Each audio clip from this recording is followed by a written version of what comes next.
Hello friends, and welcome back to our homestead. Today I'm in a greenhouse repotting or transplanting my tomato seedlings.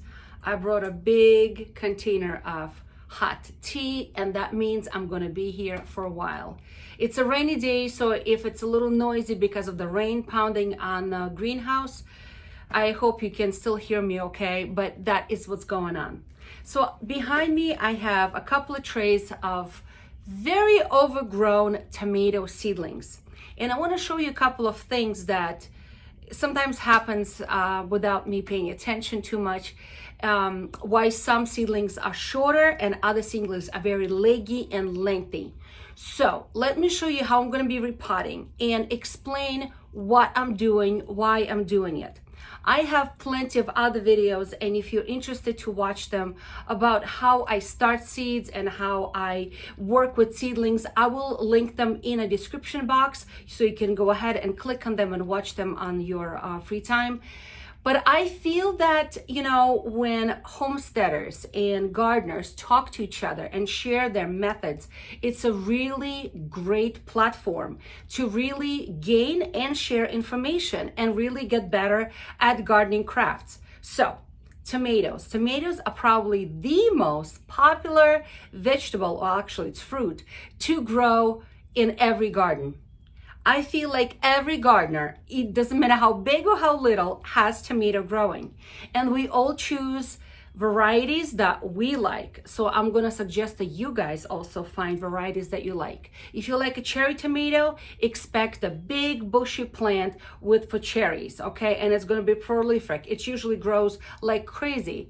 If you are looking for more of those heirloom, sweet, delicious to slice for your salad or for your sandwich, those really big, misshapen heirloom, those are wonderful. If you're looking for a tomato to make sauce, for cooking sauce, so Roma tomatoes or San Marzanos are your best bet to use. So I have many different varieties I'm growing.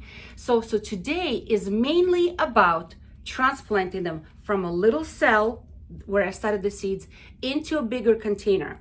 They're not ready to go into the open soil, garden soil yet. It's way too early. They need more time. So let me share and show you what I'm doing. And I'm going to start drinking my tea now. So my seedlings need to be transplanted into a bigger container. They have used up their space. They have no more space for their roots. They need more space. And I've been watering them more frequently, and they need more space. So they are not ready to go into open ground just yet. It's only middle of April, and it's way too cold here in New England. We have to wait till mid to late May to actually plant them out into the soil. So right now I need to find them a bigger container. And so here are a couple of containers that I like to use. So let me show you.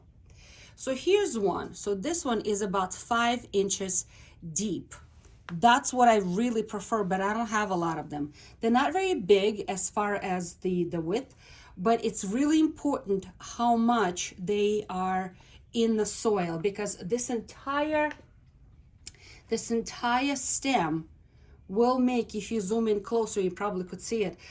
This entire stem will create more and more roots coming right out of the stem. All these little hairs will produce a root if it's in the soil.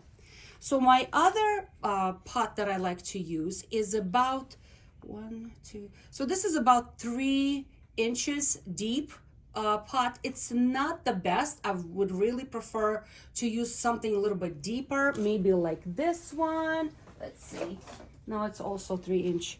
It's also 3 inches, but something a little bit deeper might be even better, because the deeper the plant is planted, the tomato is planted, the better it is for the tomato. Here's a very interesting observation. I took these guys out of their growing cells. These are the same variety. They were planted in the same starting mix. They were fertilized with the same fish emulsion, but one is thick stem and leaves a nice and big and strong, where this one is thin and lengthy. And what is the difference? If it's the same type of variety, why are they so looking different? Well, and the difference is that This plant was growing closer to the light and it was more light, where this one had less light and the light was much higher.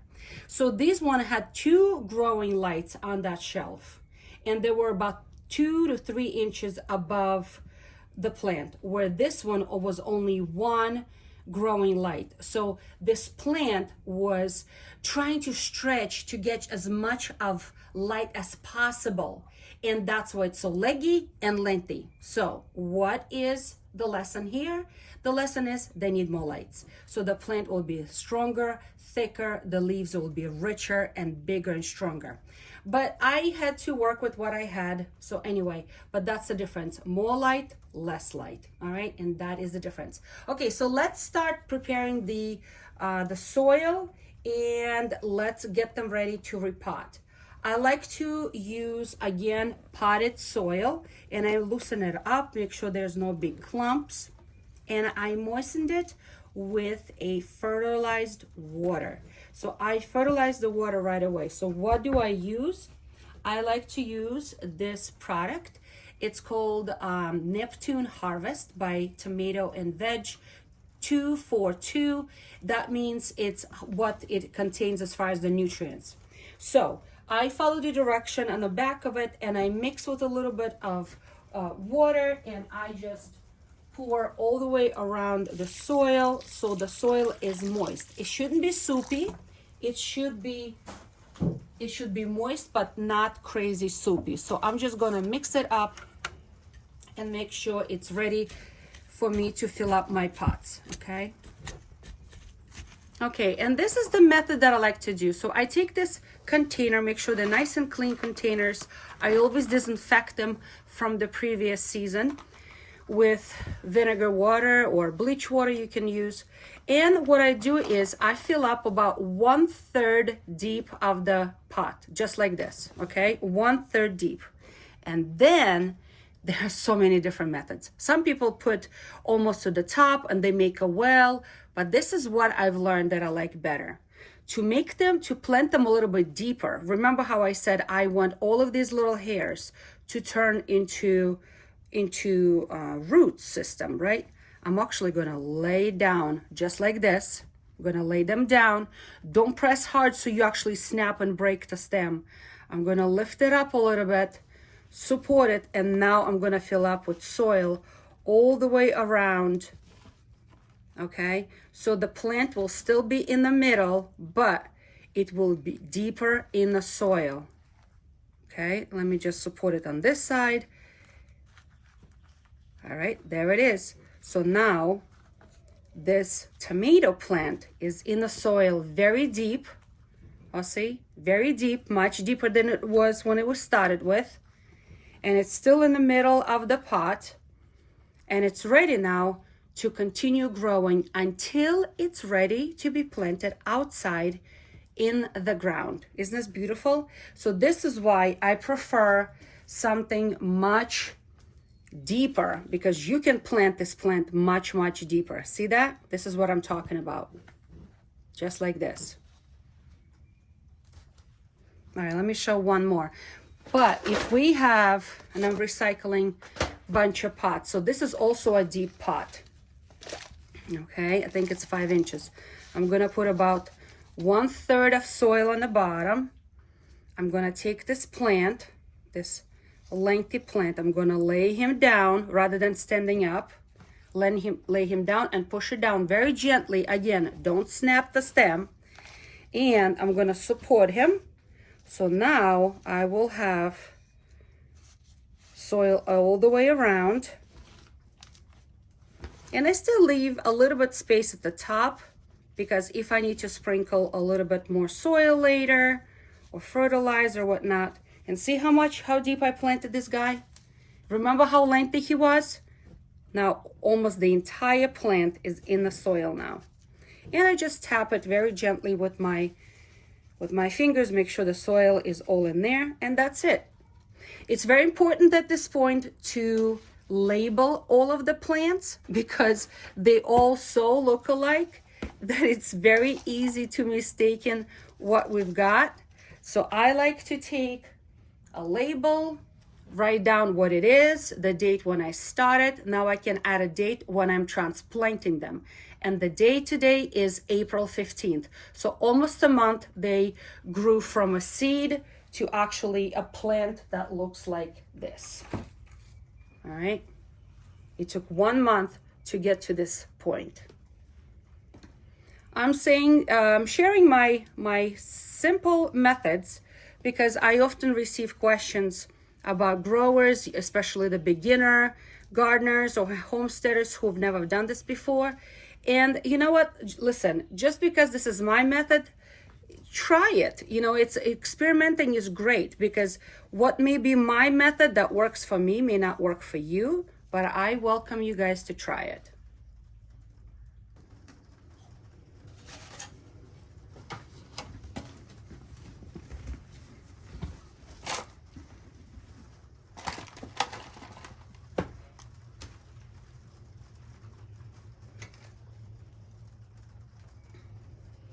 Tomatoes are very forgiving. So here 2 guys grew together. See how they all kind of little misshapen?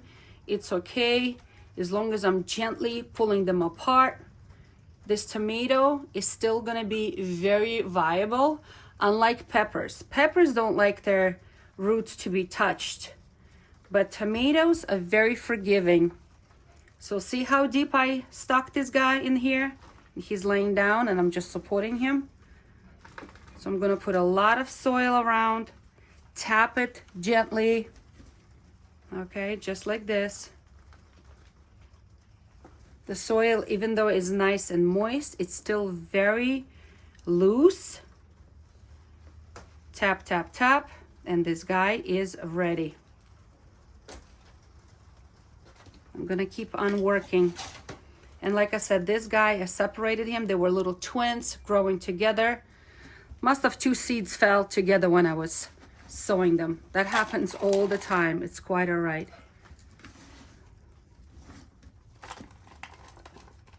Oh goodness. Come on.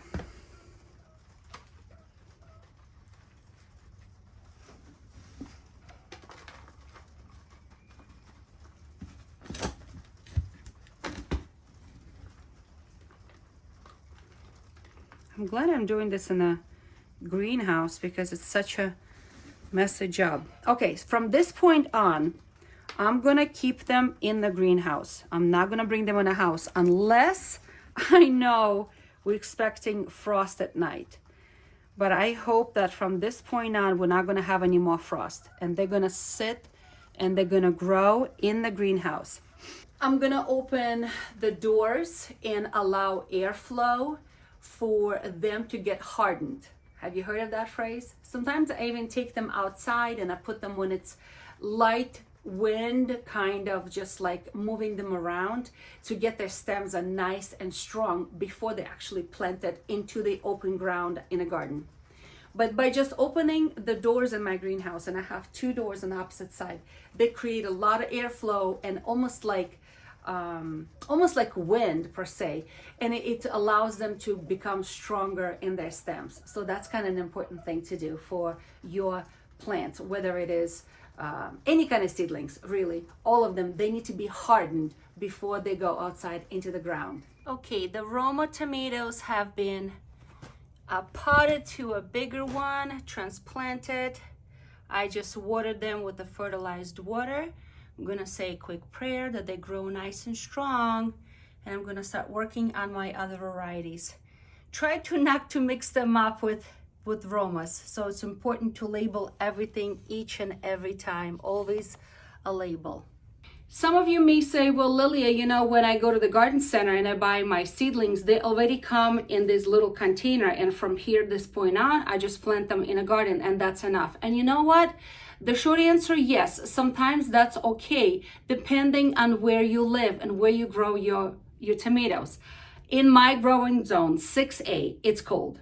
This is only middle of April. It's still way too cold for them to be out in the open ground because the nights are still very, very cold. So I know that in this little cell right here, it's not enough nutrients left. The soil is depleted of all of its nutrients, even though I already have fertilized them. okay? I have to put them into a bigger container, a deeper container where more roots can be grown in the fresh soil where more nutrients are added now.